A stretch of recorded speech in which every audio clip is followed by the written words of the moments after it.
لا الہ الا اللہ پڑھ لا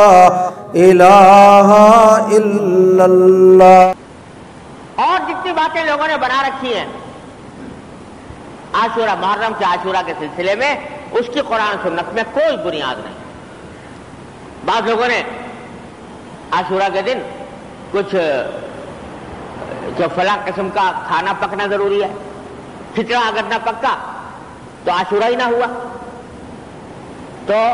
اس میں کھچڑا پکانا ضروری ہے عاشورہ کے دن، اس کے بغیر عاشورہ کی فضیلت حاصل نہیں ہوتی لوگوں کے خیال میں۔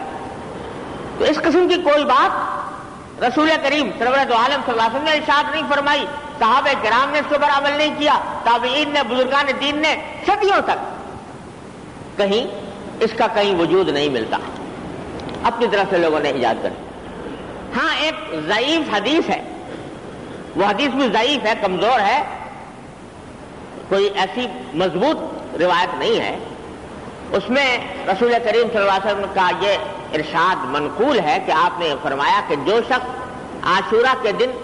اپنے گھر والوں پر وسعت اختیار کرے کھانے میں، یعنی کھانا عام دنوں سے بہتر اور اچھا بنائے، تو اللہ تعالیٰ اس کے رزق میں کشادگی عطا فرمائے۔ یعنی اس دن خاص طور پر وہ لوگ جو انسان کے عیال میں ہیں، اس کے بیوی بچے، گھر کے ملازم وغیرہ وغیرہ، ان کو ذرا اچھا کھانا کھلائے، وسعت کے ساتھ کھلائے، عام دنوں سے زیادہ دیں، تو اللہ تعالیٰ اس کے رزق میں برکت عطا فرمائے۔ یہ ایک حدیث ہے، سند کے اعتبار سے میں نے کہا کہ مضبوط نہیں ہے، لیکن بہرحال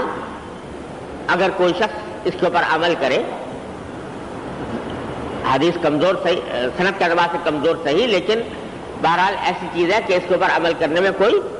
نہ صرف یہ کہ مذائقہ نہیں ہے، بلکہ امید ہے اللہ تعالیٰ کی رحمت سے کہ جو فضیلت بیان کی گئی ہے وہ حاصل ہوگی۔ لہذا اس دن تھوڑا سا کھانے میں وسعت کر لینا